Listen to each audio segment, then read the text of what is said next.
Bonjour Philippe Béchade. Bon, Bonjour Didier Maisto. bonjour Irina. Philippe, vous êtes président du think tank Les Iconoclastes, rédacteur en chef à la Bourse au quotidien, et c'est pas la première fois que vous êtes au Dialogue Franco-Russe, et je vous remercie d'être là parmi nous aujourd'hui. Didier, également pour la deuxième fois au Dialogue Franco-Russe, journaliste indépendant, ancien directeur de Sud Radio, auteur polémiste, nous vous suivons sur X, merci d'être avec nous. Merci à vous. Aujourd'hui, j'avais envie de vous réunir tous les deux, pour le Dialogue Franco-Russe, pour nos auditeurs, puisque les discours de haine sont omniprésents sur les plateaux de télé, sur les réseaux sociaux. Et ce qui est très important, ce qu'on oublie tous, c'est le bon sens, la nuance et la réflexion. Et on a besoin des gens autour de nous, des journalistes, qui se posent de bonnes questions. Et ma première question de fond, comment en si peu de temps, la France, le discours officiel français, est devenu si belliciste? Malheur au peuple dont le souverain est un enfant, hein, c'est dans l'Ecclésiaste. Voilà, tout est dit. Je veux dire, on a eu, vous savez, avant le premier tour en 2017, j'étais dans une télé et on m'avait demandé, le journaliste faisait le tri entre les candidats. On arrive à Macron, je lui dis, écoutez, si Macron d'aventure est élu, nous basculerons dans le soft fascisme. Alors évidemment, toutes les télés m'étaient tombées dessus. Comment on pouvait dire ça? 7 ans après, je laisse tout le monde juge de savoir dans quel régime nous sommes. On a eu des galops d'essai hein, avec les Gilets jaunes. Je rappelle que une trentaine de personnes ont été éborgnées, perdu leurs yeux parce qu'ils ont manifesté. Pendant le Covid, et donc et là, les journalistes n'ont rien dit. Au contraire, ils demandaient plus de répression, plus que les forces de l'ordre fassent cesser la chienlit. C'était voilà, il y avait même des journalistes du service public qui tweetaient que les gilets jaunes étaient de la vermine qu'il fallait éradiquer. Je rappelle qu'il y a eu des morts aussi hein, pendant les gilets jaunes et des mutilés, des gens qui ont eu les mains arrachées. Bon. Ensuite, il y a eu le Covid. On était quand même le pays champion du monde où on s'est rempli des auto-attestations pour aller chercher le pain dans des commerces essentiels ou pour aller faire pisser notre chien. Et on s'est dit, oui, je m'autorise à aller faire pisser mon chien parce que je suis un bon citoyen et je vais chez les essentiels. Et on a suivi des lignes rouges par terre parce que, n'est-ce pas, les virus étaient intelligents et suivaient aussi les flèches. C'était ubuesque. On a fermé les marchés à ciel ouvert. On a gardé les hypermarchés ouverts avec des milliers de gens qui se croisaient tous les jours. Et dans les rayons non essentiels, on mettait du scotch et des rubans rouges et blancs pour dire voilà, vous n'avez pas le droit parce que. Et puis aujourd'hui, on est toujours dans ce storytelling, finalement, de la guerre en Ukraine, même si François Hollande a dit que les accords de Minsk, en fait, avec Angela Merkel, ils avaient fait exprès de ne pas les respecter pour permettre à l'Ukraine de se réarmer. Je veux dire, tout ce que je dis, c'est factuel, hein, ça sort pas du chapeau. Eh bien, vous avez des journalistes qui continuent à soutenir le pouvoir, les pouvoirs, mais surtout ce pouvoir-là, parce qu'un homme politique, s'il n'a pas de contre-pouvoir et qu'il raconte n'importe quoi, il continue. C'est sa vocation, c'est son rôle, c'est son gagne-pain, c'est le métier de ceux qui n'ont pas de métier. Si vous n'avez pas des journalistes en face qui disent mais ce que vous racontez est faux, qui sont un peu pugnaces, qui rappellent des faits historiques, encore faut-il qu'ils les connaissent, hein, parce que les mêmes qui ont commenté le Covid et les Gilets jaunes sont devenus des géopolitologues extraordinaires, intersidéraux. J'ai relevé par exemple sur LCI, qui est devenue la chaîne pro-Ukraine dans des proportions considérables. On comprend pourquoi, hein, parce que l'actionnaire, oui, espère derrière reconstruire Kiev, qui sera, et plus largement l'Ukraine, la ville pilote en matière d'écologie, de transport. Il faut des marchés, des marchés. Mais ce qui est stupéfiant, c'est de voir que tous les journalistes et les experts, dont beaucoup, je les connais tous, hein, forcément, vu mon parcours, dont beaucoup travaillent pour les États-Unis d'Amérique, et notamment pour la CIA, de façon ouverte ou de façon plus ou moins cachée, avec des antennes, des associations, etc. Bon, des think tanks, voilà, des conciliabules, des comités théodules. De telle sorte que il raconte à peu près d'abord une seule version des faits, ça c'est le premier point, mais ça sort aussi, là, pour le coup, de leur cerveau un peu malade. J'ai relevé sur les réseaux sociaux, d'ailleurs, l'intervention de Pierre Servant, suite à l'attentat à Moscou, terrible, qui disait, mais regardez, les Russes ont fabriqué une histoire, c'était dans une deux portes, une Dacia deux portes, comment voulez-vous que des terroristes puissent porter une attaque comme ça? Alors, c'était pas une deux portes, c'était une quatre portes, hein. C'est un modèle, mais comme, on voit comme ces gens ne voyagent pas, etc., ne savent rien, ce sont des modèles de Renault d'exportation, si vous voulez, qui sont fabriqués en Turquie, vendus en Russie, vendus dans le Maghreb. Tout le monde qui a un peu voyagé connaît ça. Et c'était pas une Dacia, c'était une Renault. Bon, c'est un exemple un peu rocambolesque. Donc, ce sont des gens qui parlent de choses qu'ils ne connaissent pas, qui sont tous pro-guerre dans des proportions incroyables, et qui vous accusent aujourd'hui, hier, on a eu une conférence de presse du petit homme, Monsieur Séjourné, qui est ministre des Affaires étrangères. Ministre étranger aux affaires. Oui, oui, non, mais il est ministre des Affaires étrangères, oui, il est aussi étranger aux affaires. Quel est son mérite, Monsieur Séjourné? Je ne veux pas être graveleux, mais tout le monde le connaît. Je ne pense pas que la tradition du Quai d'Orsay ait quelque chose à voir là-dedans, ou que sa connaissance, là encore géopolitique, entre en ligne de compte. Ce sont des prébendes, ce sont voilà, ces petites connivences entre la technostructure et un certain nombre d'entreprises, et l'État, et un certain nombre de cabinets comme McKinsey, qui a complètement pris le contrôle des démocraties occidentales. Qu'est-ce qu'il a dit hier?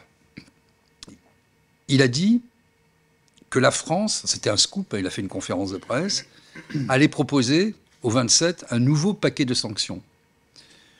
Et que ce paquet de sanctions ne serait pas dirigé cette fois contre les médias, contre les personnes morales. De toute façon, les médias, ils ont été fermés, comme RT France ou Sputnik, alors que RT France, qui avait une convention avec le CSA, devenu Arcom, respectait stricto sensu sa convention, d'un seul trait, ils ont été supprimés. Moi, j'ai travaillé pour RT France. Jamais on m'a donné un ordre. Et j'ai pu critiquer Poutine, y compris sur RT France. Et jamais personne m'a dit après, oh là là, tu aurais pu y aller. J'ai toujours été entièrement libre. De toute façon, c'est ma façon de fonctionner. Vous me connaissez un peu. Je considère qu'un journaliste n'a pas accepté un ordre quel qu'il soit. Donc, je reviens sur le ministre étranger aux Affaires, M. Séjourné, qui dit que maintenant, il allait proposer au 27 des sanctions contre des personnes physiques. C'est-à-dire nous, globalement. C'est-à-dire des gens qui pensent pas par eux-mêmes. On est une petite poignée en France. Donc, c'est-à-dire que les 27 vont, pour la quelques poignées de mecs là qui vous parlent aujourd'hui, légiférer. C'est même pas légiférer, en fait, c'est arbitraire, hein. Il n'y a pas de parlement qui se réunit. C'est une décision technocratique par des gens non élus. Et donc, notre parole va être criminalisée. C'est-à-dire qu'on va être accusé d'être finalement des espèces d'espions à la solde de la Russie ou d'Israël peut-être aussi, je ne sais pas, c'est encore un peu flou. En tout cas, de tous les États contre lesquels nous ne sommes pas en guerre, puisque M. Macron a dit que nous n'étions pas en guerre contre la Russie. C'était pas un ennemi, la Russie, mais pour autant, si on fait fonctionner notre cerveau, nos méninges, eh ben, on va être criminalisé, on va avoir des amendes, et on va peut-être finir en prison. Nos comptes seront bloqués, on ne pourra plus s'exprimer. Ça se passe en France en 2024. La Russie est sortie de l'URSS et on est en train de fabriquer l'URSS au sein des 27, qu'on veut encore élargir au 29, au 32, faire rentrer tout le monde dans une espèce de grand maelstrom avec des gens non élus. Je rappelle, le pouvoir s'est déplacé, le centre du pouvoir n'est plus le Conseil européen, le centre du pouvoir, c'est la Commission européenne, qui n'est finalement que le 51e État américain. Moi, je suis ni pro-russe, ni pro-israélien, ni pro... Je suis pro-français. Je suis pour le non-alignement. On va y revenir Voilà. justement, on va revenir au métier également de journaliste d'aujourd'hui. Ce métier qui est pour certains très facile, mais pour certains très très très complexe. Philippe, puisqu'on parle de la guerre, est-ce que la France rentrait en économie de guerre, sachant et comment vous interprétez le discours de Sébastien Lecornu qui disait que finalement les perquisitions sont envisagées dans le secteur de l'armement? Alors, l'économie de guerre, ça correspond à une définition économique assez précise. Un pays en économie de guerre consacre au moins 9 à 10% de son budget à l'armement. Bon, aujourd'hui, l'armement, c'est très vaste. Ça couvre aussi la guerre électronique. Enfin, donc, tous les moyens de prévenir une attaque, de contrer une attaque ou éventuellement de contre-attaquer. Donc ça, c'est l'économie de guerre. Un pays qui est vraiment en conflit, c'est plutôt 15 à 20% du budget qui est consacré à la guerre. Donc en France, on est à 2,5-3%, donc on n'est évidemment pas en économie de guerre. Donc évidemment, ce qui sort de la bouche de nos gouvernants, c'est du narratif. Alors après, est-ce que ça leur a été soufflé par McKinsey ? On le saura si d'autres dirigeants européens reprennent les mêmes éléments de langage. Ce qu'on avait vu avec le Covid, puisque d'un seul coup, on découvrait que le Covid pouvait éventuellement affecter les adolescents. Et immédiatement, en France, Allemagne, Hollande, Canada, Australie, les équipes de journalistes allaient dans les hôpitaux pour filmer des adolescents qui, soi-disant, étaient victimes du Covid. Donc, on verra si c'est coordonné ou pas. En Europe, ça paraît un peu compliqué en ce moment parce qu'on voit que l'Allemagne freine un petit peu des quatre fers. On l'a vu avec les missiles Taurus. Scholz ne veut pas que ça soit mis entre les mains des troupes ukrainiennes, alors que la France, elle, au contraire, serait très très content de livrer le plus de missiles Scalp possible. On a commencé à déplacer des troupes en Roumanie, où va être construite la deuxième plus grande base, peut-être même la plus grande. Après tout, Ramstein a plus de 70 ans maintenant, donc peut-être qu'il est temps de moderniser. Donc la Roumanie va héberger une des plus grandes bases, et je sais de sources sûres que des Français sont envoyés là-bas. Pour l'instant, c'est le génie. Donc ça veut dire que ce sont des gens qui sont là pour construire à la base. Ensuite, quelles unités de combat y seront déplacées, on verra. On sait déjà qu'à Tarbes, on se prépare plus ou moins à envoyer effectivement des troupes d'assaut.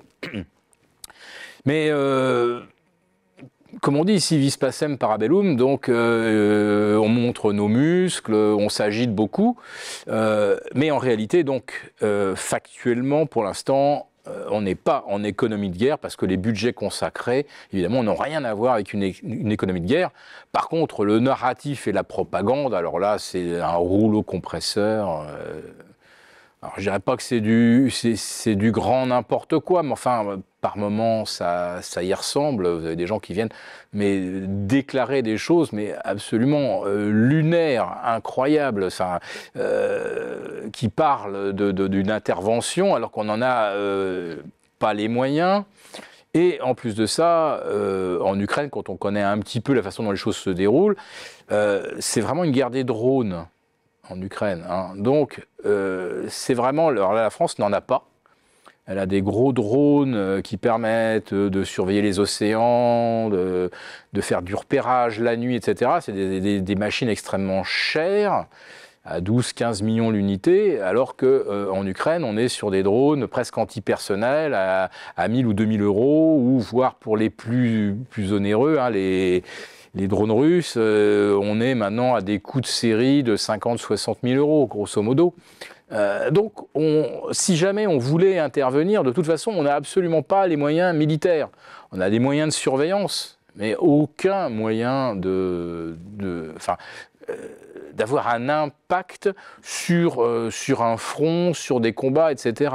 Donc on n'est pas en économie de guerre, et je rajoute donc qu'on n'est pas non plus en capacité d'être opérationnel. C'est ça. D'ailleurs, on a vu le dispositif Barkhane dans le désert, où on avait un hélicoptère sur 2 cloué au sol. Pratiquement à la fin, quand les Français se sont retirés, il y avait 2 véhicules sur 3 qui ne pouvaient plus fonctionner. Alors c'est vrai que le sable est très abrasif, mais voilà, il y a un déficit de moyens incroyable. Non, mais ça, c'est très important de voir finalement le gouffre qu'il y a entre les déclarations, effectivement, des uns et des autres, et notamment de M. Macron, qui se fait représenter en boxeur avec les biceps et les avant-bras photoshopés. Bon, très bien. En réalité, quelle est la situation? D'abord, il a fait part de l'ambiguïté stratégique. Le monde entier lui a opposé une fin de non-recevoir. Quand je dis le monde entier, c'est toutes les chancelleries européennes, à l'exception de la Lituanie, enfin on comprend bien pourquoi, hein, de tout petits pays, et c'est pas dépréciatif quand je dis ça, mais on comprend en matière géopolitique pourquoi. Les États-Unis se sont élevés immédiatement avec la plus grande force et la plus grande vigueur contre cette déclaration. Les hauts responsables de l'OTAN, et tous les jours, vous avez, à la suite de M. Macron, ces turiféraires, là, ces petits moines soldats qui viennent continuer à remettre un euro dans le jukebox. Ah, il faut aller faire la guerre. Quelle est la situation? Philippe l'a dit. En réalité, on n'a pas de drone. On a 220 chars, dont peut-être 100 sont opérationnels. On peut projeter, je ne sais pas moi, 20 000 hommes. C'est-à-dire, en fait, ce qu'il faut bien comprendre, c'est que depuis qu'on n'a plus de service militaire, d'ailleurs, on a une armée professionnelle. Et pour un combattant, il faut 6 personnes derrière. C'est-à-dire, c'est pour ça que ça ne marche pas. Il faut 6 personnes pour le transport, pour la logistique, pour la réparation, pour l'assistance, etc. Donc, au mieux, si on mettait toutes nos forces dans la bataille, bon voilà, on en serait là. Je rappelle qu'en face, il y a un peu plus d'1 million d'hommes en Russie, qui vont passer à 320 000 hommes. Donc vous voyez, le rapport, il est incroyablement défavorable. Mais d'une certaine manière, Biden l'a dit, mais Blinken aussi, hier aussi. Il a dit, jamais les États-Unis n'enverront des troupes au sol. Jamais, parce qu'on est 2 puissances nucléaires et on comprend exactement, si on fait ça, comment ça va finir. Vous voyez ? Ce que vous décrivez les deux, c'est une impasse diplomatique majeure, puisque, ce que vous avez bien dit, les accords de Minsk n'ont jamais été respectés. Ça a été prouvé par Michael Hollande en décembre 2021, je Absolument. pense, le 7 décembre 2021. Donc, la Russie est décrite comme la seule coupable dans cette affaire. Or, pour négocier, il faut justement remonter, parler des racines de ce conflit. Et pour nous tous, pour nos auditeurs, c'est très clair. Si c'est délibéré finalement, quels sont les intérêts européens dans tout ça? Parce que là, j'ai interviewé il y a quelques jours Jacques Beau qui a clairement dit que finalement les États-Unis sont plus intéressés par cette guerre. Ils essaient par-ci, par-là un petit peu de montrer ça. Ce matin, par exemple, j'ai vu que la banque VTB, succursale de la banque VTB, n'est plus sanctionnée. Donc voilà, des petits signaux comme ça, c'est peut-être exagéré, mais je veux dire que quels sont les intérêts européens dans tout? Mais la guerre ne va pas s'arrêter faute de combattants. Là, la guerre va s'arrêter, enfin côté américain, faute d'actifs à gager pour payer et justifier l'envoi d'armes en Ukraine. On ne peut pas demander aux contribuables américains, comme on le fait aux contribuables européens, puisque là, on lui annonce qu'on va mettre 10 milliards, 20 milliards sur la table pour l'Ukraine. C'est décidé par des hauts commissaires qui sont pas élus et qui décident. Voilà. Ursula von der Leyen avait décidé d'éradiquer RT. Elle décide. Il n'y a aucun processus démocratique en France. Aux États-Unis, ça existe encore. Donc il y a un moment, quand l'Ukraine ne peut plus justifier comment elle va payer les armes, il faut à ce moment-là que si les États-Unis offrent, parce qu'on en parle maintenant d'offrir du matériel, pas de le prêter, de le mettre en leasing. Il faut à ce moment-là que le Congrès valide. Et là, d'un seul coup, ce qu'a demandé Biden, c'est-à-dire 60 milliards pour l'Ukraine, pof, ça a été bloqué. Ça aurait été Ursula von der Leyen, si quelqu'un avait eu l'idée de mettre 60 milliards, ça passait comme une lettre à la poste, puisqu'il n'y a pas de Parlement, il n'y a rien, il n'y a aucun processus démocratique en Europe. Donc aux États-Unis, ce qui gêne, c'est qu'aujourd'hui, si on livre encore des armes à l'Ukraine, c'est qu'est-ce qu'on va obtenir en face? Victoria Nuland, celle qui a orchestré le coup d'État du Maïdan. D'ailleurs, M. Glucksmann s'est vanté d'y avoir aussi participé avec son ex-épouse Eka Aguladze. Ces gens-là savent depuis le départ qu'on préparait la guerre. hein.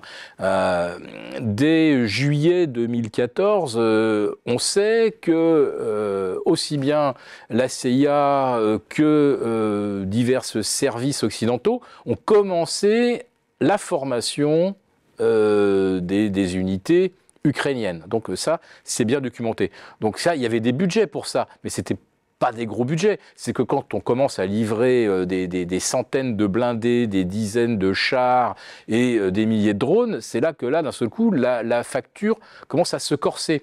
Donc, tant que l'Ukraine avait quelque chose à gager pour obtenir du matériel, les États-Unis le lui ont fourni. Maintenant, on comprend que l'Ukraine est arrivée au bout quelque part.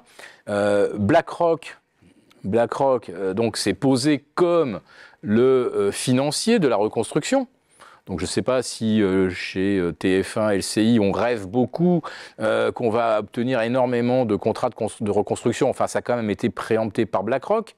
Et là, c'est pas la même dimension, le groupe Bouygues et le groupe BlackRock, hein, on comprend bien. D'ailleurs, Larry Fink est très souvent à l'Élysée, donc j'imagine que c'est pas pour uniquement venir goûter le bon vin français. Donc l'Ukraine aujourd'hui, elle est un petit peu au bout. Donc quelque part, éventuellement, BlackRock pourrait dire oui, moi j'avance de l'argent à l'Ukraine. Et puis comme ça va revenir dans le complexe militaro-industriel. Alors Victoria Nuland, donc comme je disais, c'est elle qui a orchestré le coup d'État du Maïdan.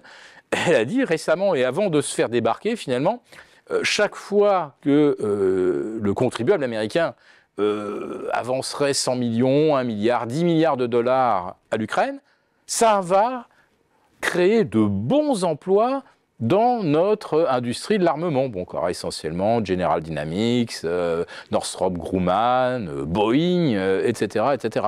Mais il y a un moment où le contribuable peut se dire regardez un peu, on est à 34 000 milliards de déficit, c'est peut-être pas très utile d'en creuser un peu plus, histoire de faire fonctionner les usines qui fabriquent les chars Abrams ou les drones, etc. Donc voilà où on en est. Et je crois qu'aujourd'hui, la guerre, ça a bien rapporté au complexe militaro-industriel, mais maintenant, il faut la paix pour continuer de faire des affaires. Il faut reconstruire maintenant. Donc il faut qu'elle s'arrête quand même, cette guerre. Oui, et puis, effectivement, si on voit que du point de vue économique, je souscris pleinement à ce qui vient d'être dit. En réalité, déjà, les États-Unis possèdent 30% des terres ukrainiennes. Indirectement. Le but, effectivement, c'était de nourrir le complexe militaro-industriel, ce qui a pas trop mal marché, hein, on doit dire. Et deuxièmement, une fois la guerre finie, prendre des positions pour imposer les entreprises de BlackRock, mais alors plutôt du côté des engrais, de la chimie, etc., pour, comme c'est déjà le cas dans beaucoup de pays dans le monde, prendre des brevets sur le vivant et utiliser les produits finalement labellisés BlackRock. Si je peux ouvrir une petite parenthèse, BlackRock est actionnaire de toutes les entreprises qui vont participer à la reconstruction. BlackRock va avancer l'argent quelque part, et c'est les entreprises dont BlackRock est actionnaire qui vont reconstruire. Donc les dividendes de la reconstruction vont revenir évidemment à BlackRock. Et BlackRock travaille avec la Fed. Alors c'est pas complotiste de dire ça, puisque c'est BlackRock qui gère les actifs de la Fed. Enfin, techniquement, c'est-à-dire que lorsque la Fed dit je revends 95 milliards d'instruments obligataires par mois, bah c'est à BlackRock de trouver les instruments, de les replacer dans le marché. Donc BlackRock est vraiment central et c'est pas du complot, c'est parfaitement assumé. Voilà. Oui, et puis je dirais, pour finir sur le plan économique, bon, il y a évidemment tout le côté politique et géopolitique des États-Unis qui poussent leurs avantages. Nous, ça fait un certain nombre d'années qu'on explique que l'Ukraine, en fait, c'est une base américaine. Là, il y a eu un article du New York Times, une enquête, tout le monde dit « Oh là là, il y a des bases incroyables américaines en Ukraine ». Évidemment, et puis il faut regarder une planisphère, vous regardez l'avancée finalement du monde libre, je mets ça entre guillemets parce que ça me fait beaucoup sourire, et vous voyez à quel point même les zones qui étaient neutres et démilitarisées, elles sont petit à petit à la fois dans l'OTAN, dans l'Union européenne, Et voilà, on comprend bien tout. La Russie pousse la provocation jusqu'à placer ses frontières pratiquement au niveau des 12 bases construites depuis 2014. Ça. Alors, on essaie d'imaginer, enfin je sais pas, la Russie orchestre un coup d'État au Mexique et vient installer des bases avec des missiles, etc. à la frontière du Texas, du Nouveau-Mexique et de la Californie. Je pense que ça couinerait un petit peu du côté du Pentagone. Puis il y a une deuxième chose aussi, effectivement, les États-Unis, les Américains sont très pragmatiques, ils pèsent aussi toujours le pour et le contre, et aujourd'hui ils se rendent compte que finalement ça fait augmenter, alors ils nous revendent un peu le prix de l'énergie, ils nous revendent leur gaz de schiste pourri, qui pollue, qui n'est pas de bonne qualité, qui traverse l'océan, etc., qu'on paye plus cher, mais Monsieur Biden étant en campagne, ça va faire monter, et ça a déjà commencé, le prix de l'essence, et il faut que ça s'arrête, premièrement. Deuxièmement, il y a le déficit de finalement de toutes les démocraties occidentales. C'est ce qu'a parfaitement exprimé M. Macron, pour une fois, parlant de Startup Nation. C'est-à-dire qu'on n'a plus d'industrie. Et donc, qu'est-ce qu'on fait? Du service. Du service, c'est-à-dire rien. C'est-à-dire des startups dont 95% font faillite au premier exercice. Il n'y a plus d'ingénieurs. Aux États-Unis, il n'y a plus d'ingénieurs. C'est-à-dire, en fait, tout le monde rêve aux États-Unis d'être lawyer, c'est-à-dire avocat, ou dans la finance. Bon, ils ont un déficit d'ingénieurs. Ils sont même plus capables d'enrichir leur uranium qu'ils achètent toujours Rosatom. à Rosatom, à la Russie. Nous-mêmes, avec une espèce de joint venture qui a été faite il y a une dizaine de jours, bah, on fait une société commune avec la Russie parce que la Russie produit d'abord à un sous-sol très riche, produit à une industrie très forte et très résiliente, et forme énormément d'ingénieurs. Ce qu'on ne fait plus. Les États-Unis sont contraints d'aller chercher des ingénieurs en Europe et surtout en Asie, et notamment en Chine.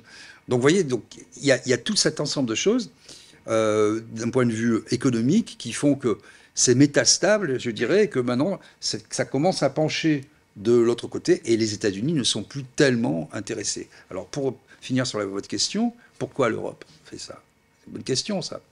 Je pense qu'il y a plusieurs paramètres, mais l'explication principale, pour moi, c'est le fait que, je l'explique par le fait minoritaire. C'est-à-dire, et c'est Todd d'ailleurs qui exprimait ça très bien, qui faisait une dichotomie entre les démocraties qui peuvent être autoritaires comme la Russie et les oligarchies libérales comme la France, qui est l'archétype.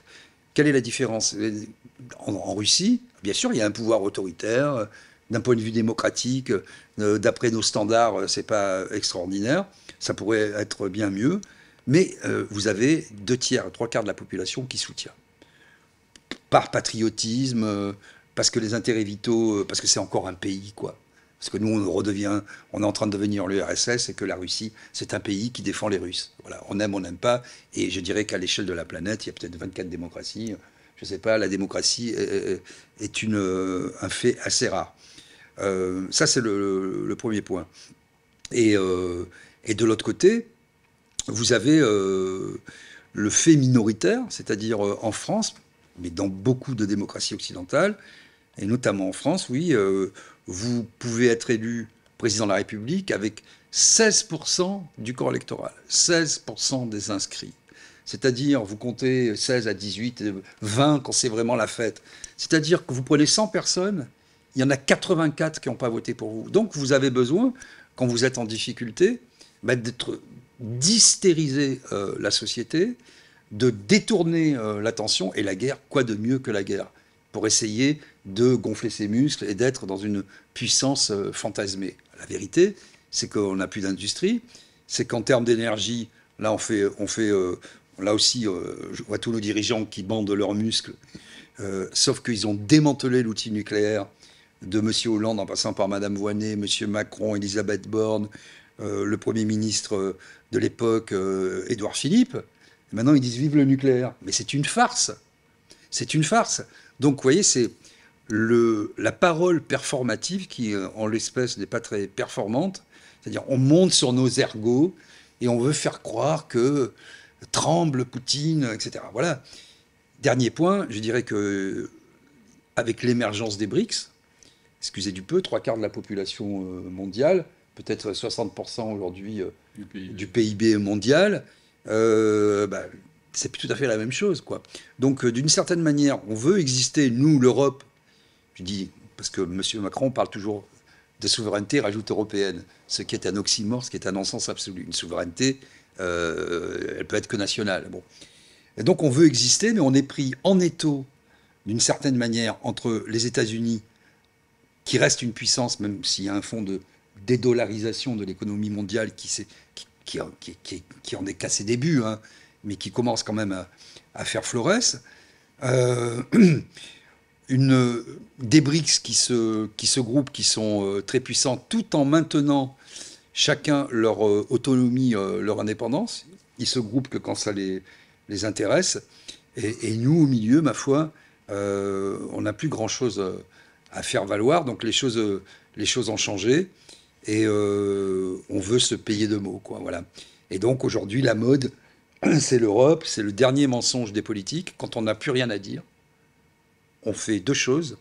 On empêche les gens critiques de parler. Ça s'appelle la censure, hein. Comme au temps du soviétisme, où on gommait les gens, hein, sur les photos. Ça ne plaisait pas, on gommait. Ah, il a disparu. Ah, tiens, c'est ce qu'on fait. On empêche les plus intelligents de partir, de penser. On les met sous verrou. Et puis on fait du papier. On fait du papier, de l'apparence. C'est Brésil, quoi, d'une certaine manière, si vous avez vu le film. Et on produit des normes, sans arrêt des normes, qui n'ont aucune conséquence sur la vie des gens. Mais petit à petit, comme je disais, on rentre dans cette nouvelle URSS qui est, comme le dit Philippe, j'aime bien la formule, l'UE-RSS. C'est-à-dire on rentre dans cette grande machine à laver où on ne va plus gérer les individus, où on ne va plus gérer les intelligences, mais où on va gérer les comportements. Comme un peu l'a fait la Chine dès 2018 avec le début du programme social, les QR codes, etc. Et ce qu'a dit M. Glucksmann hier d'ailleurs, hein, on veut aller, pour une fois il l'a dit de façon explicite, vers une Europe fédérale, fin des nations. Donc fin des nations, l'élection, il y a eu un amendement du MoDem en ce sens.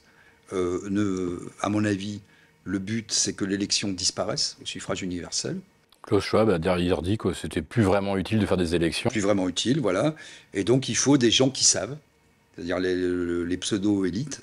C'est plus la peine de voter, le peuple vote mal, il est sale, c'est comme disait Hollande descendant, il vaut mieux les éborgner. Regardez, ils sont des factieux, des séditieux, des salauds, des connards, des illettrés, des gens qui savent ni lire ni écrire, c'est la même chose.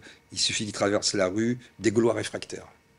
Tous ces gros mots sortent de la bouche du président, de notre président de la République. C'est un scénario très sombre, mais vrai. On va profiter des conversations pareilles avant que notre chaîne soit censurée. J'espère pas tout de suite, puisque c'est précieux. Vous avez vos éditeurs, ceux qui vous suivent sur X, vous Philippe et nous, à quel point cette parole de sagesse est importante. Je voudrais revenir rapidement sur la question des dettes, puisque là, c'est récemment, il y avait des lignes dans sur toutes les pages des news financiers. La dette, plus que la moitié de la dette française est détenue par des investisseurs étrangers. Pourriez-vous développer rapidement pour nos auditeurs? Ah, ça, c'était un grand moment de télé, lorsque Prisca Thévenot, porte-parole du gouvernement, était confronté alors à un journaliste qui n'est pas spécialement hostile au pouvoir, hein. Il lui a juste posé une question. Par qui la dette de la France est-elle détenue? Bon, tout le monde connaît là un petit peu la réponse. La BCE, bon, c'est 25%, voilà, ça c'est connu. Les banques françaises et les compagnies d'assurance en détiennent à peu près autant. Et puis après, dans les détenteurs privés de la dette, il y a le principal d'entre eux, c'est BlackRock. Voilà. Donc Prisca Thévenot n'a pas voulu répondre à la question. 52% de la dette française est Détenu par des étrangers. détenu par des étrangers aussi. Mais le principal détenteur parmi ces étrangers, c'est BlackRock. Hein. Après ça, vous trouverez un petit peu de fonds souverains singapouriens, des fonds du Luxembourg, etc. Mais enfin bon, grosso modo, il y a quand même quelqu'un qui pèse et qui le fait savoir en se rendant régulièrement à l'Élysée, donc c'est BlackRock. Et la dette, c'est un petit peu le problème, et la dette alouette, quand M. Macron s'est fait humilier, on peut le dire, hein, au Salon de l'Agriculture, pas faute d'avoir voulu emmerder les Français, à un moment, voilà, ça lui a un petit peu retombé sur le bec. Dès qu'il y a eu ce bad buzz, la réplique a été, la France va aller dire son fait à Poutine. La réalité, c'est que ce qui sort et ce qui aujourd'hui inquiète beaucoup de monde, de Bercy à Matignon, c'est que la dette française, c'est 5,5% du PIB. L'Europe préconise 3%. Et pencherait plutôt pour que ça soit 2, donc on est au-delà, plus de 2 fois, ce qui serait un petit peu le niveau idéal. On est dans une telle situation de déliquescence de nos finances, et ça, c'est effectivement l'administration Macron. Parce que quand vous parliez de 50% de la dette qui est détenue par des étrangers, il ne faut pas oublier non plus que 50%, ou plutôt que depuis que M. Le Maire est à Bercy, donc il y est, lui, depuis un quinquennat et demi, il a augmenté la dette de l'époque de 50%. Voilà. Pour obtenir quoi? Des services publics qui fonctionnent mieux? Non, c'est une gabegie totale. Est-ce qu'on a développé de nouveaux grands projets type Concorde, parc nucléaire, Super Phénix, que sais-je, TGV, etc., programmes spatiaux? On a les JO. Voilà. Depuis 2007, il n'y a strictement aucun grand programme digne d'être mentionné ou qui serait le reflet du génie français ou au moins de l'excellence de sa technologie. Rien. Depuis 2017, la dette augmente de 50%. Aucun projet n'est né. Tout s'est dégradé, l'hôpital, l'enseignement, la justice, absolument tout. Et ça, c'est quelque chose dont tous les gens commencent à prendre conscience. Mais si vous arrivez d'un seul coup, alors agiter le spectre de la guerre, j'imagine que le message sous-jacent, c'est vous plaignez pas, certes, nos services publics fonctionnent moins bien, mais enfin, vous n'êtes pas encore dans les tranchées du côté de Robotine, quoi. Hein. Soyez satisfaits que la France ça soit encore un paradis. Regardez, si on se laissait faire, Poutine serait sur les Champs-Élysées en 3 semaines. Vous ne céderez rien et vous serez heureux. Non, mais ce qui est extraordinaire, c'est que le front, il est arrêté depuis 2 ans pratiquement sur les rives du Dniepr. Donc d'un côté, on voit bien que la progression est malaisée, même face à des troupes qui disposent, on va dire, pour un obus tiré, on dit que les Ukrainiens en balancent un. Même avec ça, ils arrivent à tenir le Dniepr. Alors vous imaginez, on est en train de nous expliquer que M. Poutine, une fois que le Dniepr aura été franchi, il sera à Berlin en 15 jours et à Paris en 3 semaines, alors que ça fait 2 ans qu'il est arrêté sur les rives du Dniepr. Et que donc, il faut qu'on mette le paquet pour empêcher la Russie d'envahir l'Europe. Enfin, vous voyez, c'est d'une telle absurdité. On comprend bien qu'en fait, on détourne effectivement l'attention des gens des vrais problèmes. Nos vrais problèmes, c'est qu'il n'y a plus de services publics, c'est que l'État est quasiment en faillite et qu'on gaspille de l'argent de façon phénoménale. Il ne faut pas oublier qu'en France, plus de 50% de la masse salariale de l'enseignement ne va pas dans la poche des enseignants. C'est des frais de structure. L'hôpital, c'est pareil. Depuis 2017, le coût de l'hôpital n'a pas baissé et il y a 25 000 lits en moins. Ça veut dire simplement qu'on a troqué les anesthésistes, les orthopédistes, les gastro-entérologues contre des petits comptables avec leur tableur Excel. Et moins ça marche, plus on met de contrôleurs pour essayer de comprendre mais pourquoi ça ne marche pas. Et donc, on continue de gaspiller de l'argent. Donc, la guerre, c'est fantastique parce que là, on ne se concentre plus sur les problèmes et l'incurie des choix gouvernementaux et ce clientélisme qui consiste effectivement à mettre des contrôleurs partout, donc des super énarques, des énarques, des énarques moins, et puis on finit par le plus petit contrôleur, mais tout est conçu sur le modèle tableur Excel. Ça ne marche pas, c'est une catastrophe, mais bien sûr, c'est les Russes. Chaque fois qu'il y a un problème, c'est les Russes. Alors justement aussi, Irina, je voudrais insister sur ce point qui, moi, me révolte quand je vois les journalistes français. J'ai cité une chaîne, mais il y en a beaucoup. Quand on regarde effectivement le front, il fait 1000 km de long sur 30 km de large.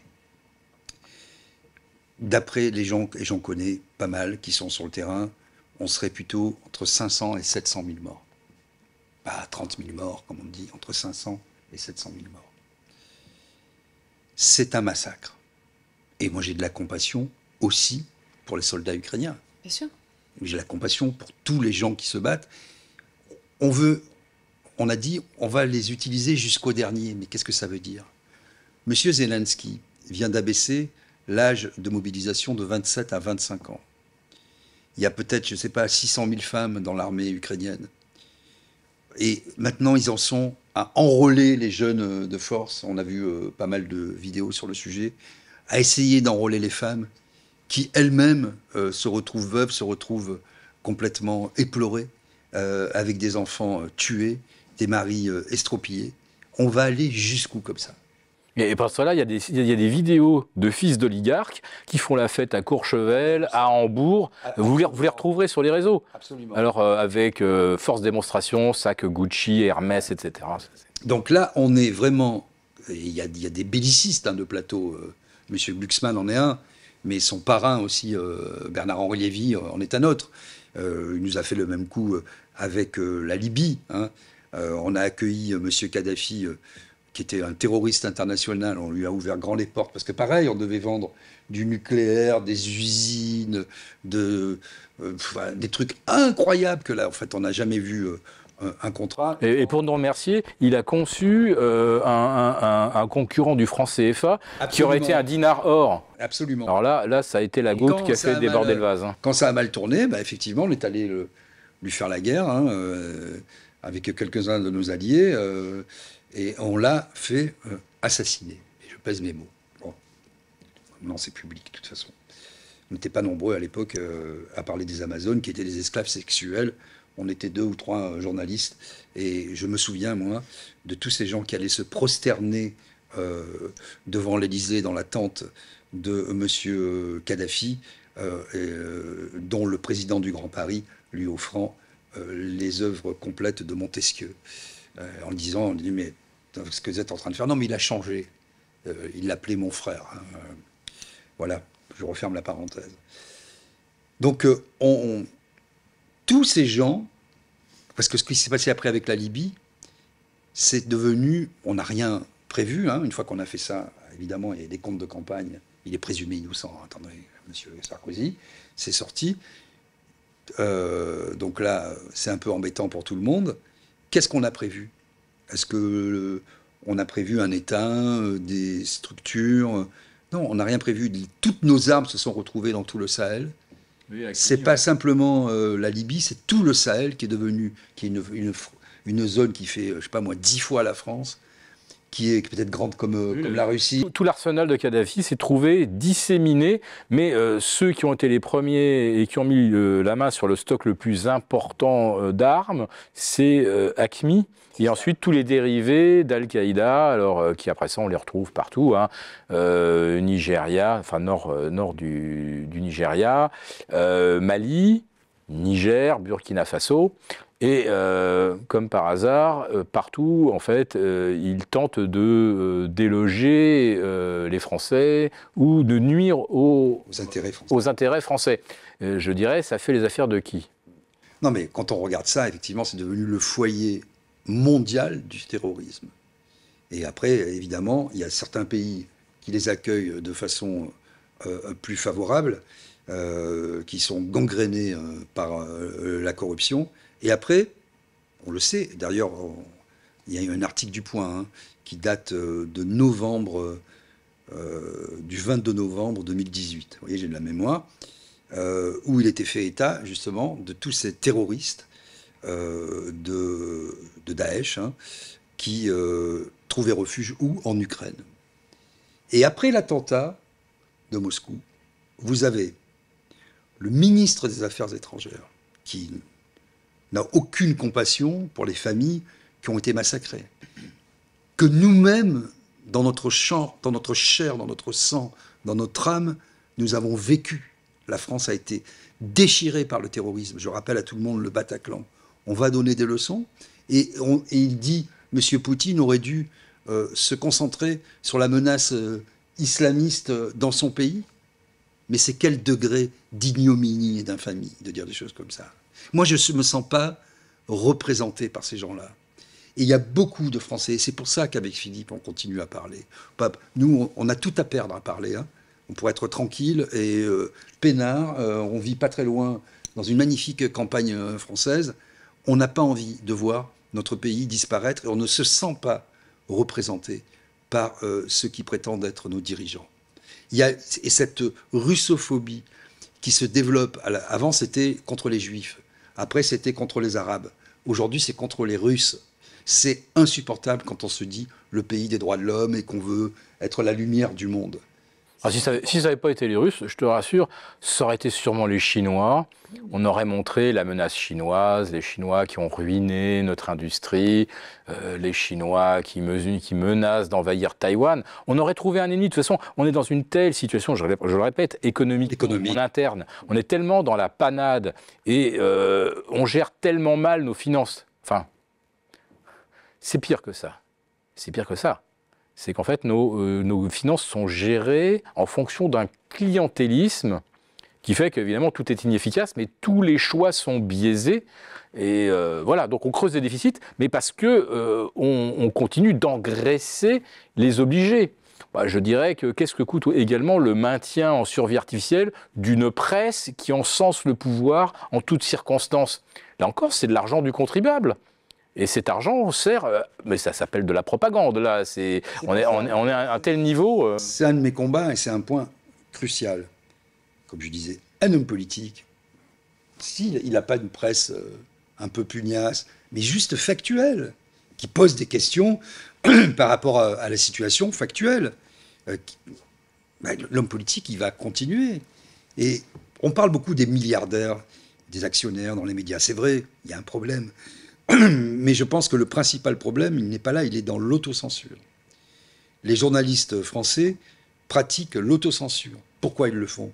Par panurgisme, parce qu'il y a une espèce dans leur tête d'opinion publique. Alors à un moment, on leur dit les gilets jaunes, c'est dangereux. Ah, les gilets jaunes, il faut que les forces de l'ordre enferment tous les gilets jaunes.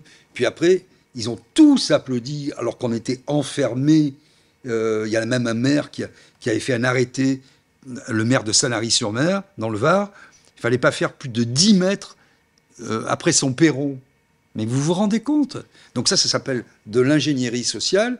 Et les ingénieurs, bien malgré eux, un peu comme les médecins, comme le médecin malgré lui, comme M. Jourdain faisait de la prose, ce sont les journalistes qui sont devenus les serviteurs du pouvoir, mais des pouvoirs.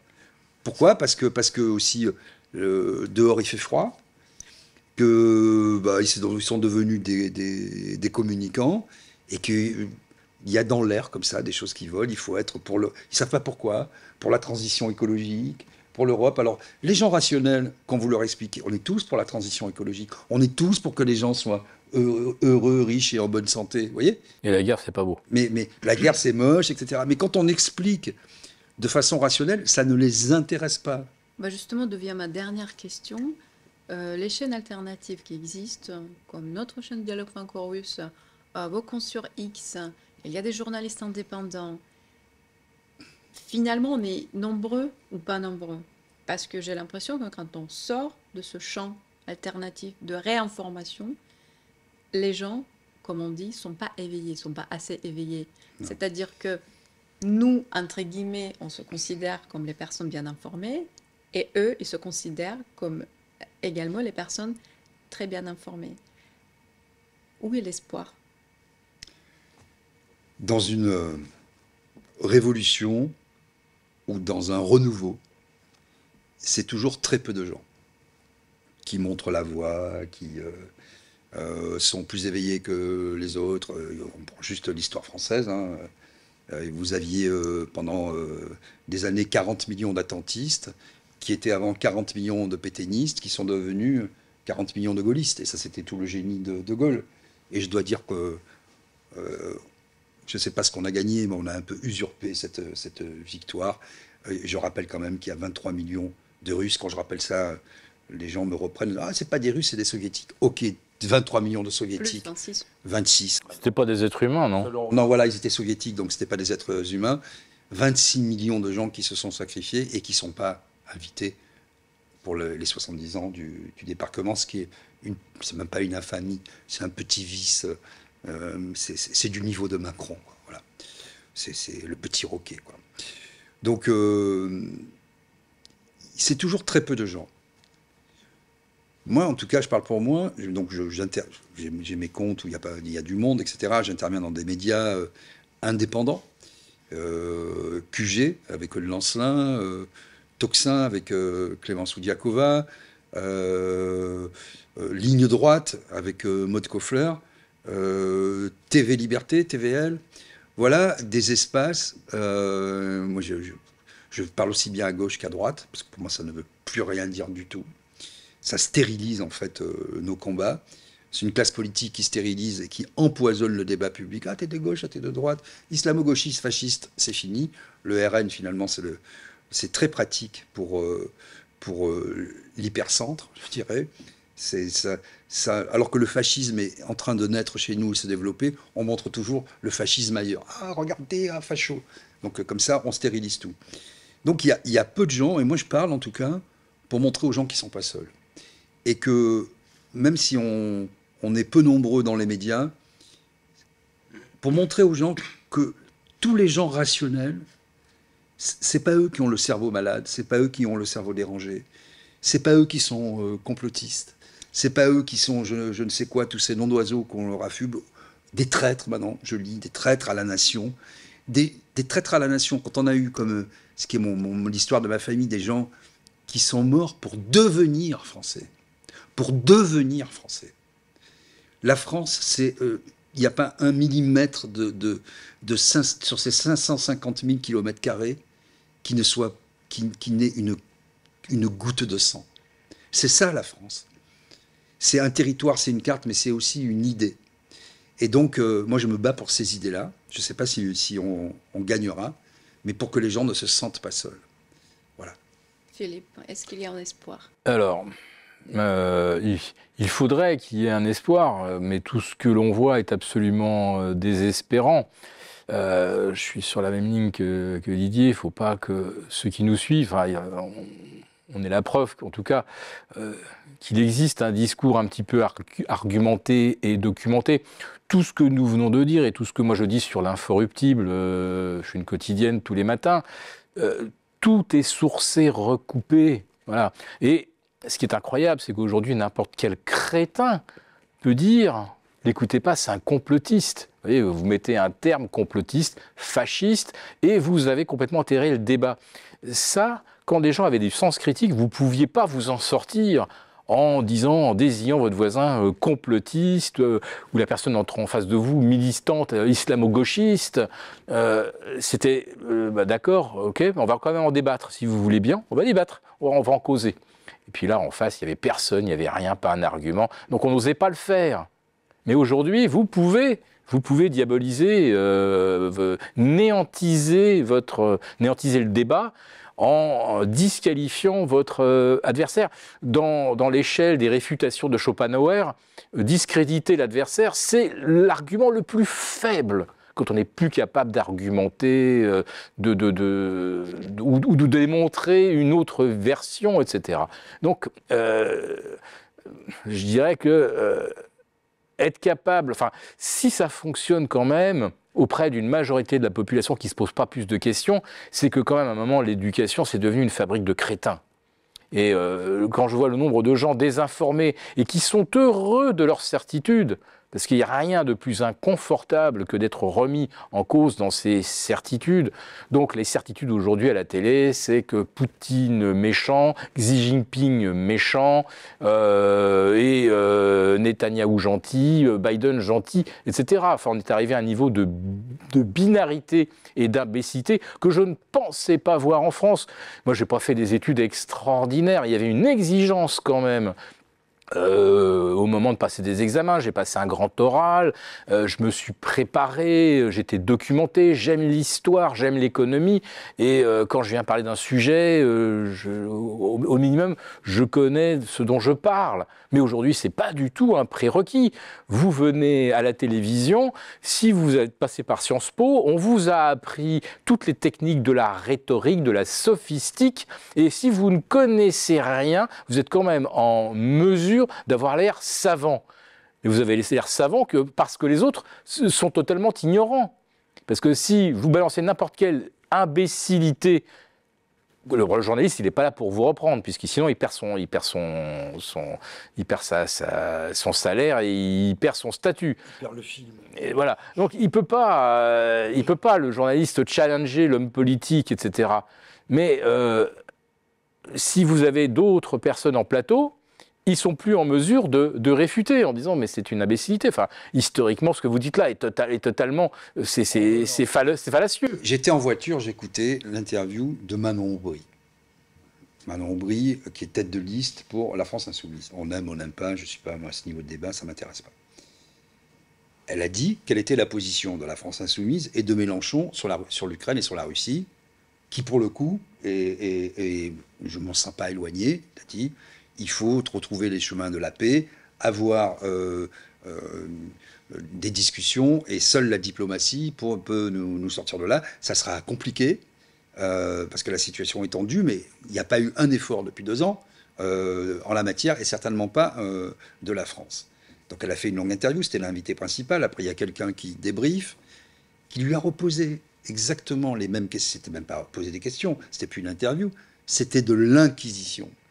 Mais est-ce que vous exigez, le type lui disait, il s'énervait, le retrait des troupes russes Je lui dis, attendez, est-ce que j'exige Oui, qu'est-ce que vous voulez que je vous dise On va faire des discussions pour parler de paix, ça va être sur la table, et évidemment qu'après, on va voir comment ça va se passer. Je ne peux pas, moi, de ma superbe et de ma hauteur, dire Poutine, retire-toi. Donc voilà, la parole performative, elle peut abuser un petit peu des gens, effectivement, soit qui sont crétins, soit qui sont résignés, parce que beaucoup sont résignés. C'est ça qui est triste aussi, parce que les gens ne sont pas forcément... Et surtout, beaucoup ne lisent plus les journaux, sinon on ne serait pas obligé de les subventionner voilà, à coups de centaines de millions. Et puis les journaux, effectivement, qu'est-ce que c'est devenu ? Finalement, 100%, écoutez bien, 100%, parce qu'on critique toujours l'agence TASS, on critique toujours les médias étrangers, Al Jazeera, RT France, RT International, etc. 100% des informations que vous trouvez dans les médias français sont issues de l'agence France Presse. Absolument. C'est pas 80. Moi, quand j'ai quitté le Figaro, il y a déjà pas mal de temps, on était à 80%, on avait toujours des équipes sur le terrain. Il n'y a plus d'équipes sur le terrain. Je suis allé voir un copain au Figaro, maintenant boulevard Haussmann. Vous avez une espèce d'open space avec des jeunes gens devant des écrans. Il y a 4-5 sites qui font la course.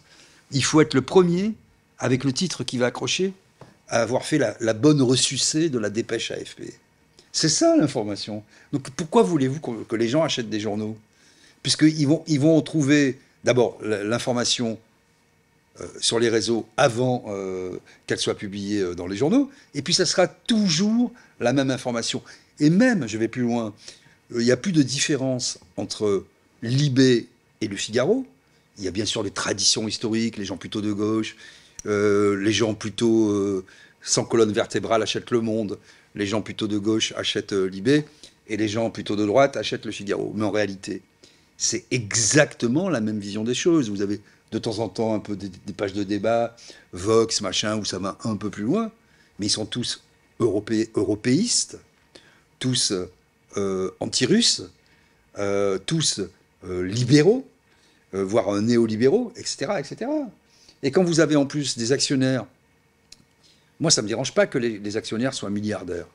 Ce qui me dérange, c'est qu'ils fassent leur fortune grâce à l'État, grâce à nous finalement. C'est-à-dire quand vous êtes en affaire avec l'État, que vous êtes dans les travaux publics, la téléphonie, l'Internet, les médicaments, et que vous dépendez des autorisations d'État pour faire votre business. Des commandes d'État. Des commandes d'État. C'est fini, la messe est dite.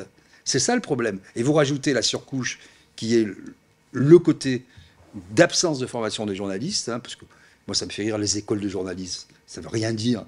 Une fois que vous avez répondu aux 5 W, when, where, what, où, etc., bon, tout ça que vous avez appris à faire un titre, c'est quelle est la substantifique moelle? Qu'est-ce que vous mettez dedans? Combien de langues vous parlez? Qu'est-ce que vous avez voyagé? Est-ce que vous connaissez l'histoire de votre pays, la géographie de votre pays? Est-ce que vous connaissez la Russie? Est-ce que vous êtes allé en Russie? Tiens, posez la question aux journalistes français moyens.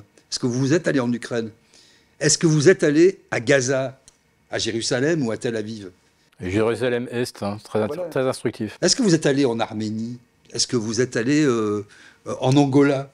Mais les gens, en Libye, au Liban, en Tunisie, en Algérie, les gens parlent de l'homme qui a vu l'homme, qui a vu l'homme, qui a vu l'homme, qui a vu l'ours, qui n'est pas russe, mais qui est celui de l'AFP. Et après, ils prennent des airs et vous disent « Ah, ben oui, vous comprenez, la Dacia, la queue de porte, on ne peut pas faire... » Les grands reporters ont disparu. Et les rares qui existaient encore, et je pense notamment à Anne-Laure Bonnel, qui a passé quand même pas mal de temps dans le Donbass, hein, qui a filmé des choses qui évidemment ne sont pas reluisantes, hein, pour les troupes ukrainiennes, qui ne sont pas non plus reluisantes, hein, pour le comportement des troupes russes sur place dans le Donbass, à Donetsk, etc. Elle revient en France et l'Élysée décide de ne plus l'accréditer. De l'anéantir littéralement. Hein. On saisit ses comptes, elle perd toutes ses accréditations. Et vous avez monsieur Raphaël Glucksmann qui lui accroche une cible dans le dos en disant c'est un agent russe. Alors, moi, je ne vais pas dire qui manipule M. Glucksmann, mais tout le monde fera rapidement, je pense, le lien, ou comprendra très très bien qui le manipule et avec qui ce monsieur collabore. Et lui, il peut accrocher une cible et traiter d'agent russe une journaliste française qui a fait un travail vraiment honnête, tellement honnête d'ailleurs que finalement son travail gêne un peu tout le monde, parce qu'il ne confirme aucun des narratifs manichéens et binaires. Et il ne s'est jamais caché d'être atlantiste, pro-américain. Et il a dit lui-même, la France, avec ce mépris de classe terrible, moi qui suis fils d'ouvrier, ça me fait mal. Et quand je dis que mes ancêtres sont morts pour devenir français, vous avez un type bien né, dont le seul mérite est d'être fils à papa, et d'avoir le même nom que son papa, hein, de faire toutes les émissions, et qui vous dit, la France, moi je me sens mieux. Je me reconnais mieux, je me sens plus chez moi à New York qu'à Clermont-Ferrand. Et il vient vous donner des leçons sur l'indépendance des nations. Mais c'est juste une tragicomédie. Et il représente donc, aujourd'hui, il incarne le socialisme et Jean Jaurès, il incarne un socialisme belliciste. Lui, il veut envoyer des troupes, il veut la guerre. N'oublions pas que Jaurès a été assassiné au Café du Croissant, rue Montmartre, par un partisan de la guerre. Jaurès, c'était la paix, c'était le socialisme. Enfin, le retournement de l'histoire est extraordinaire. Enfin, c'est le retournement orwellien. À la tête d'un parti humaniste, vous avez un belliciste et qui aurait fait assassiner Jaurès. Je rappelle quand même, excuse-moi Philippe, que c'est très important. On dit aujourd'hui que les Russes sont des nazis, finalement. C'est un peu la rhétorique, c'est un impérialisme nazi qui va peu à peu conquérir la Pologne, puis Berlin, puis la France, puis l'Espagne, etc. L'âme d'un pays, on a nos personnages historiques, on a des mythes. Nous, on est issus de Gaulois. Quand on voit la gueule des Français, on voit bien qu'on n'est pas tous issus des Gaulois, mais on a un roman national. Et on honore par nos statues, nos places, nos noms de rues et de boulevards, un certain nombre de personnes. À Kiev, je rappelle que des grandes artères, et notamment l'avenue de Moscou, a été rebaptisée Stepan Bandera.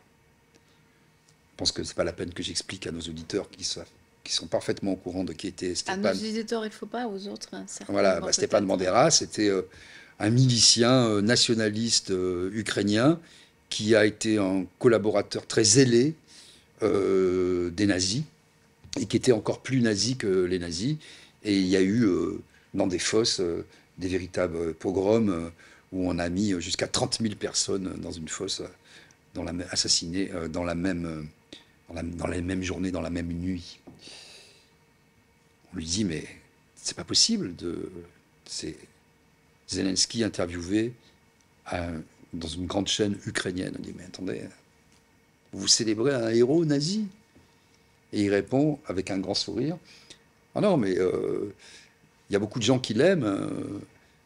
Stepan Bandera, c'est un nationaliste, il a libéré l'Ukraine. C'est cool.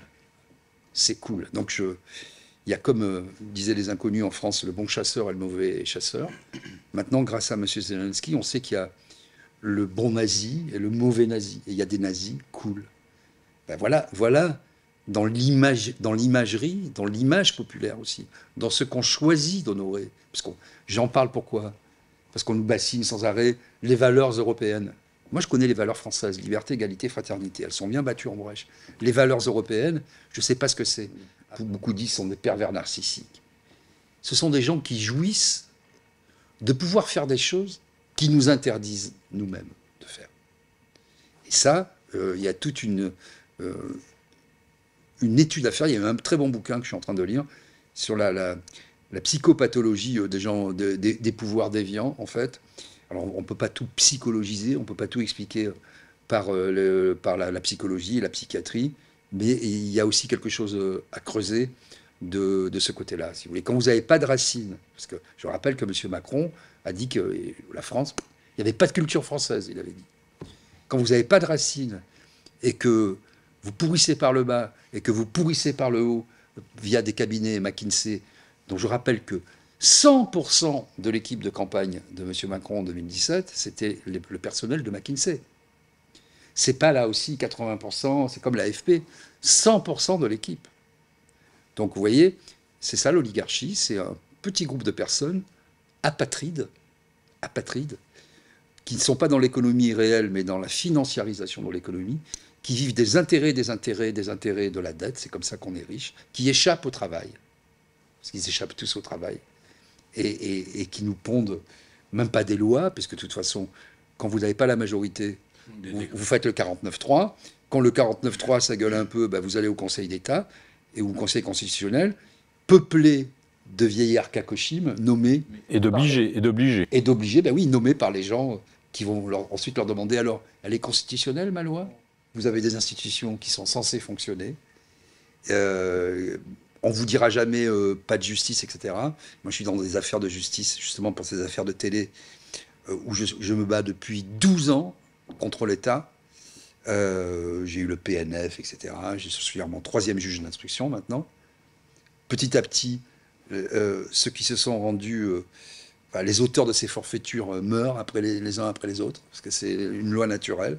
J'aurai peut-être une victoire au bout, ça fait 12 ans, peut-être dans 20 ans, dans 8 ans, ça fera 20 ans, et la montagne aura accouché d'une souris, et pendant ce temps-là, ce capitalisme de connivence aura fait son œuvre, aura détruit le pays, et se sera enrichi, et c'est ça qui est grave. Parce que quand les hôpitaux ne marchent pas, quand les écoles ne fonctionnent plus et fabriquent des crétins, quand on n'est même pas capable de protéger un professeur, et que vous avez la ministre de l'Éducation, Madame Belloubet, qui dit hier que l'État n'a aucune responsabilité dans la mort de Samuel Paty, vous vous rendez compte que rien n'arrêtera ces gens-là, peut-être des pics. Peut-être, puisqu'on célèbre toujours la France comme un pays de révolution, qu'on fait la fête le 14 juillet, peut-être que c'est ce qu'il faudra. J'appelle personne à faire la révolution, sinon, de toute façon, vu à mon avis, le temps qui nous reste à pouvoir parler librement, je pense que ça va bientôt s'arrêter, tout ça. On va être tous suspendus. On ne va pas aller en prison, on ne va pas nous dire méchant. Vous allez voir d'un coup, vos réseaux sociaux ne plus fonctionner. Voilà, les chaînes YouTube seront strikées. Sur Telegram, on verra arriver des choses bizarres. On est prévenus. Ce que je veux dire, c'est que le travail qu'on essaie de faire avec Didier, c'est de réinformer, de renouer avec ce que nous sommes en tant que nation, avec son bon et son moins bon.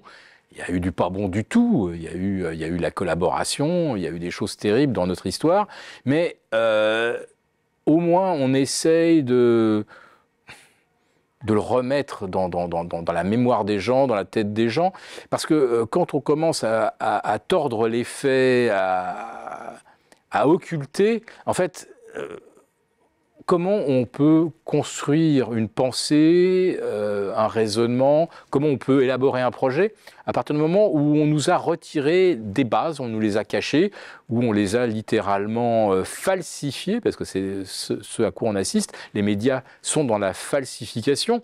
Il y en a qui, de façon taquine, disent AFP, Agence France Propagande. Donc, quand on en est là, nous, tout ce qu'on peut faire, c'est effectivement essayer de réinformer et dire aux gens, de toute façon, tout ce que nous disons est vérifiable. Voilà. Donc, il suffit pour vous d'aller regarder dans un dictionnaire ou peu importe. Vous retrouverez à peu près tout. Et ce qu'on dit sur l'actualité géopolitique, c'est également, tout est vérifié, tout est sourcé. Parce que, réellement, je pense que si on vit dans le mensonge, et ceux qui nous mentent, j'appelle ça, moi, nous voler notre vie. C'est pire, à la limite, que nous faire les poches, comme ça va être le cas à partir du mois de juin. M. Gabriel Attal a dit qu'ils allaient ratisser, tondre les Français encore plus ras. Bon, ça, c'est désagréable. Entendre le président de la République vous dire « j'ai envie d'emmerder les Français », ça agace, c'est énervant. Mais le pire, c'est que le mensonge nous vole notre vie, et la falsification de l'histoire vole ce que nous sommes. Et c'est ça, c'est ce vol-là qui, à mon avis, a un coût exorbitant. Parce que qu'est-ce que vous voulez faire de votre vie quand vous ne savez plus où est la vérité, la réalité, et même votre propre réalité? Donc je pense que on essaye, et c'est vrai que peut-être certains se sentent moins seuls grâce à ça. Merci beaucoup Philippe, merci Didier de Merci à continuer vous. ce dialogue.